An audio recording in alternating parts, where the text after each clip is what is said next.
네, 오늘은 예수님께서 십자가에 달려 돌아가신 성금요일입니다.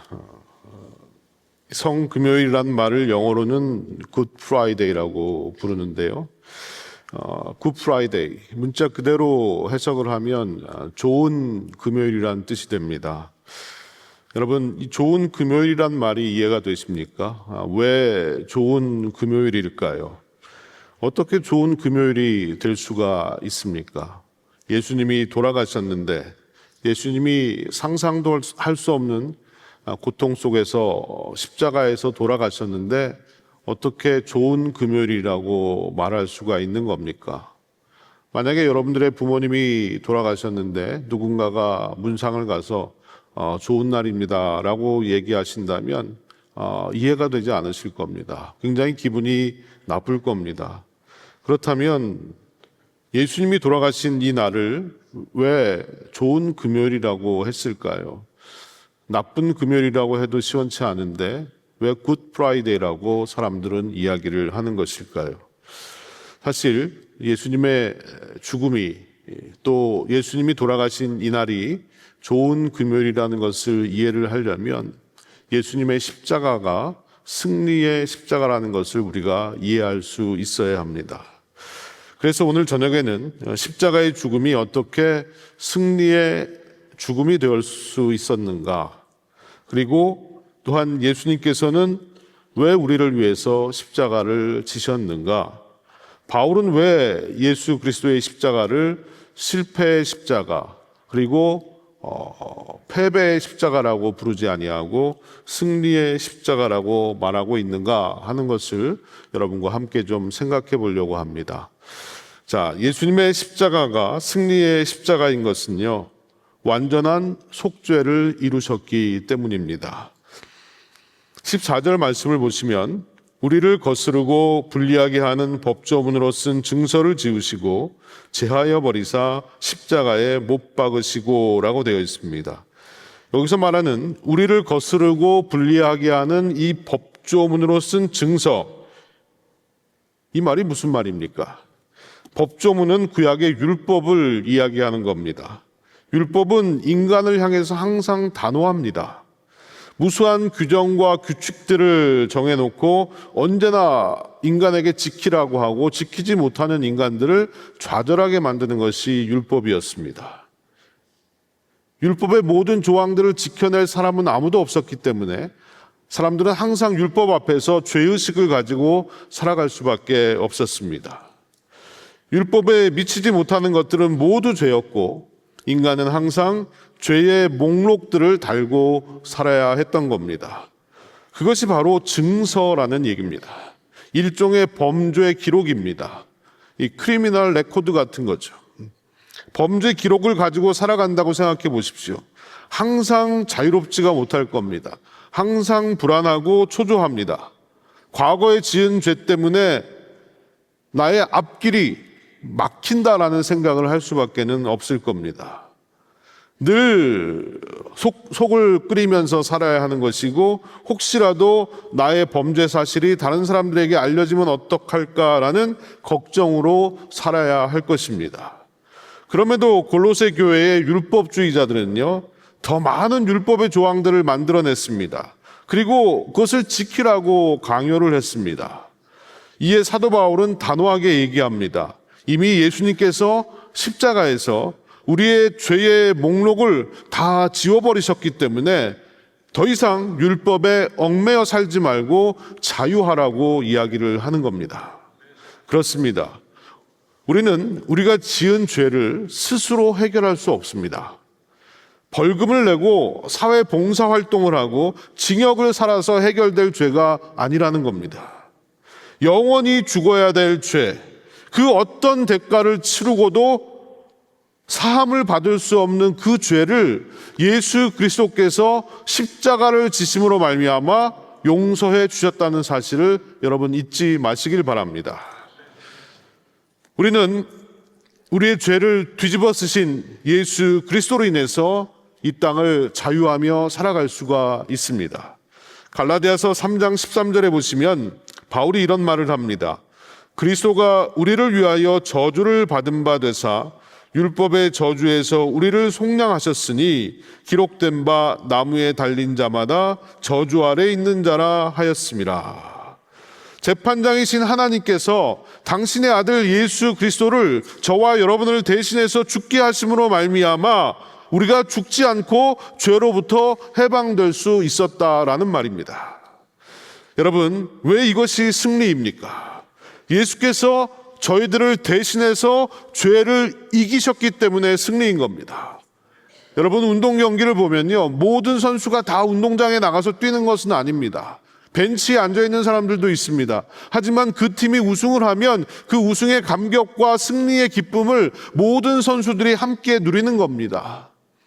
예수님께서 승리하셨습니다. 그 승리는 예수님만을 위한 승리가 아니라 저와 여러분도 함께 기뻐할 수 있는 승리인 줄로 믿습니다. 그래서 우리는 예수님이 승리하셨기 때문에 저와 여러분도 같이 승리의 기쁨을 누릴 수가 있게 되는 것입니다. 또 이것이 왜 승리입니까? 주님의 십자가의 죽음은 자발적인 죽음이었기 때문입니다. 그래서 승리인 거예요. 능력이 없어서 할 수 없어서 죽었다면 그것은 패배일 겁니다. 승리라고 말할 수가 없습니다. 하지만 주님은 억지로 도망가다가 일이 꼬여서 할 수 없이 죽은 것이 아니라 얼마든지 죽지 않을 능력이 있으셨고 힘이 있으셨지만 자발적으로 십자가를 지셨습니다. 왜요? 저와 여러분을 살리기 위해서 자발적으로 십자가를 지고 죽음의 길을 가셨다는 겁니다. 그래서 이 십자가는 진정한 승리가 될 수 있는 겁니다. 주님이 십자가에서 마지막으로 하셨던 말을 기억하실 겁니다. 다 이루었다라는 말씀을 하셨습니다. 이 테텔레스타이라는 헬라말, 이 말은요, 텔레오라는 헬라말 동사에서 나온 말입니다. 이 말의 의미는 완성한다라는 의미를 가지고 있어요.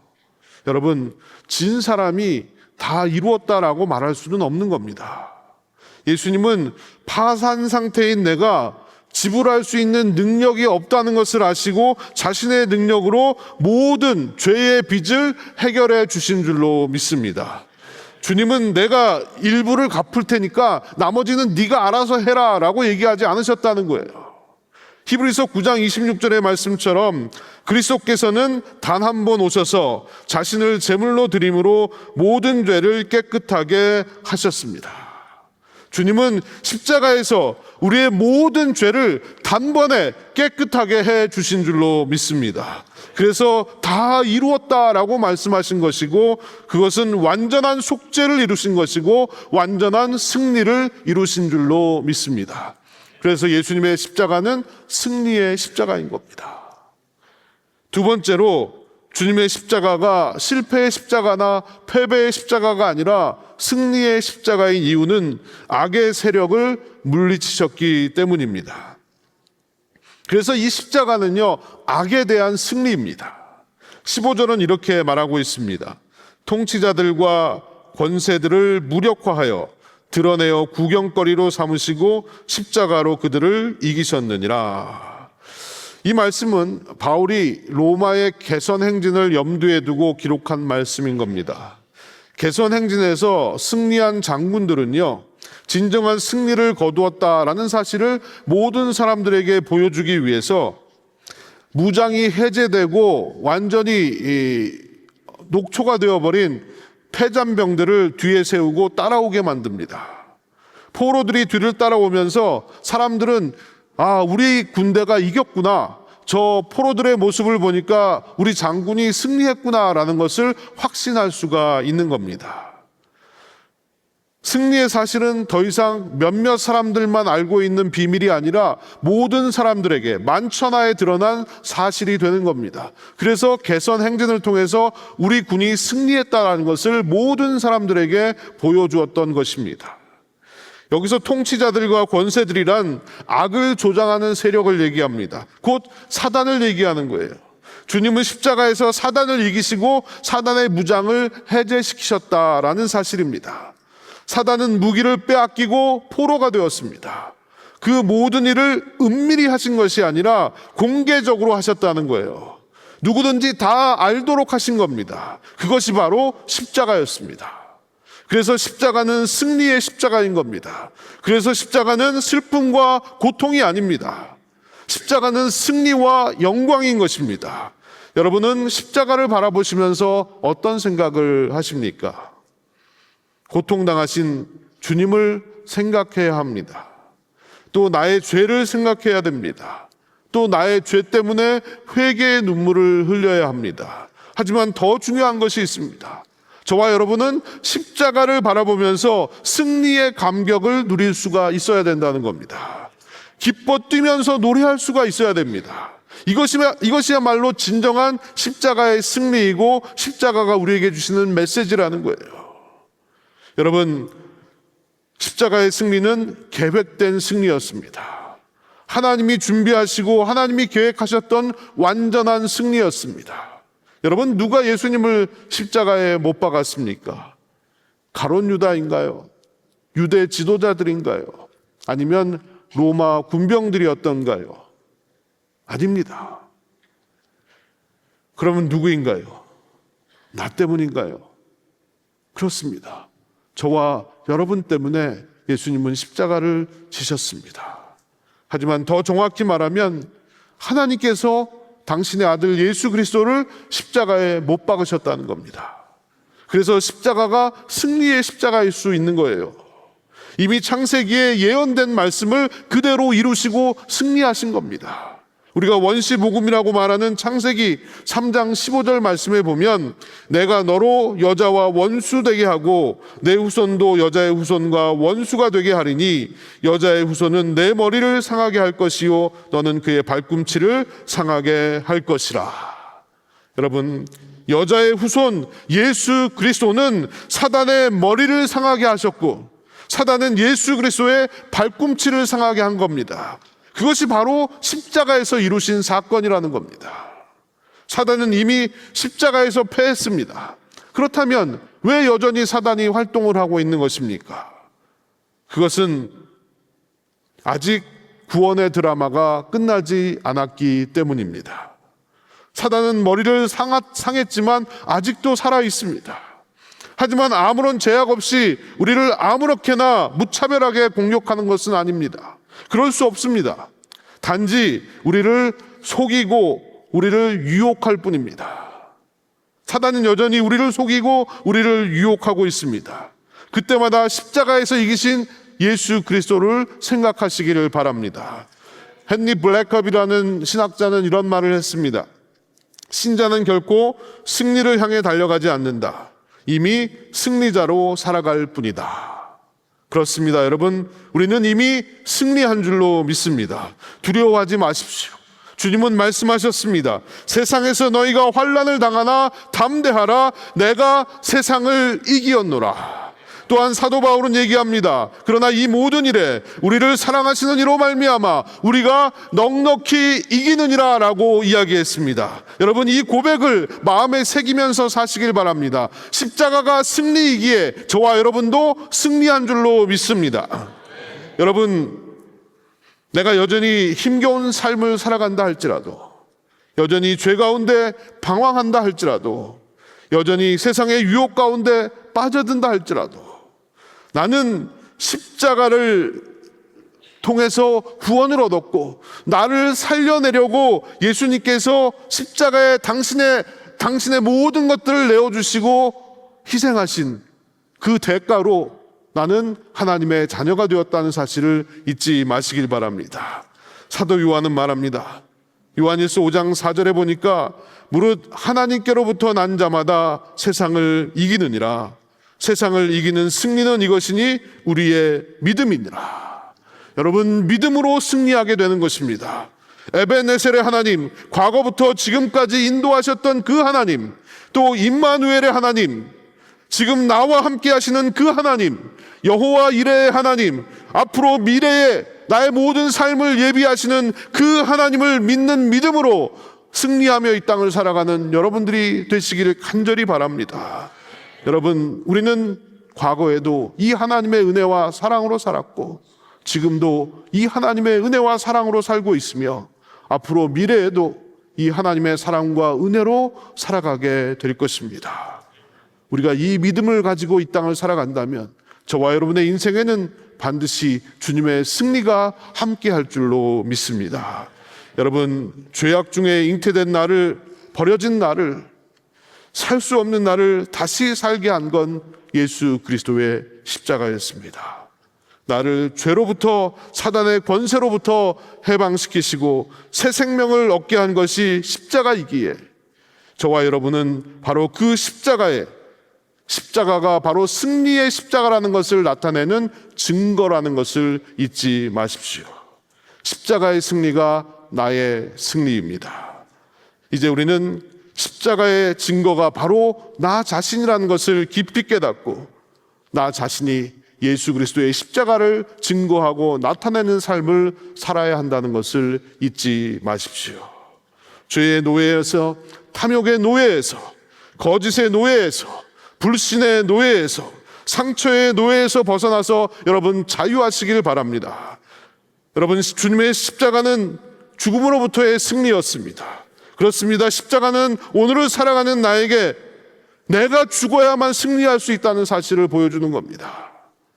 여러분, 내가 죽는 것이 이기는 것이고 내가 지는 것이 이기는 것입니다. 예수님이 이 사실을 십자가에서 우리에게 분명하게 보여주셨습니다. 너무 지는 것이 힘들고 너무 내가 죽는 것이 힘들고 어려운 일이지만 우리가 이렇게 살아갈 수만 있다면 우리는 승리의 십자가의 증인으로 이 땅을 살아가게 될 줄로 믿습니다. 여러분, 예수님이 나를 위해 죽으셨습니다. 이제는 내가 주님을 위해서 죽을 차례입니다. 내 자신의 자존심, 내 자신의 욕망, 나의 모든 헛된 죄들을 십자가에 못 박고 내가 죽어 예수로 살아가는 우리 모두가 돼야 하지 않겠습니까? 김성년 목사님이 쓴 십자가를 살다라는 책에 이런 이야기가 나옵니다. 남편이 바람을 피우고 다른 여자랑 살아갑니다. 자신은 그런 남편이 자신을 사랑하지 않는다는 것을 알면서 파출부로 일을 하면서 근근히 어린 자녀들을 키우며 살아가는 한 여인이 있었습니다. 그 여자가 목사님을 찾아와서 상담을 합니다. 어떻게 하면 남편과 헤어질 수 있냐, 이런 상담을 한 것이 아니라 시골에 계신 시어머니가 병이 들어서 혼자 사시는데 어떻게 하면 좋겠냐고 목사님 앞에 물어봤다는 것입니다. 목사님은 도무지 아무 대답도 할 수가 없어서 그냥 기도만 하고 헤어질 수밖에 없었습니다. 그런데 며칠 후에 그분이 다시 목사님을 찾아왔습니다. 그리고 이렇게 얘기합니다. 목사님, 기도할수록 하나님께서 어머니를 모시라는 마음을 주시네요. 이렇게 마음이 괴로운 것보다 좀 고생이 되더라도 어머니를 모시고 살겠습니다. 이 말을 하고 돌아가는 그 여인의 뒷모습을 바라보면서 목사님이 이렇게 말씀하셨답니다. 아, 바보 같은 여인이요. 그러나 당신은 진정 십자가의 승리를 아는 자로다. 여러분, 이것이 바로 죽어야 승리한다는 십자가의 역사를 보여주는 삶의 모습이 아니겠습니까? 우리 역시 십자가의 나를 못 받고 예수 그리스도의 승리에 동참하는 삶을 살기를 소원합니다. 나의 삶으로 예수의 승리를 증거할 수 있기를 간절히 소망합니다. 여러분, 오늘은 승리의 금요일입니다. 십자가의 승리를 아십니까? 예수님의 승리가 저와 여러분의 승리인 줄로 믿습니다. 내가 죽어 생명을 살리는 승리, 내 죄를 못 받고 죄를 이기는 승리, 십자가의 승리가 여러분들의 승리가 되기를 간절히 축복합니다. 그리고 오늘 우리가 함께 나누는 성찬을 통해서 예수 그리스도의 승리를 다시 한번 기억하고 내가 죽어서 진정한 승리를 맛보는 여러분들의 삶이 되시기를 주의 이름으로 축복합니다. 기도하겠습니다.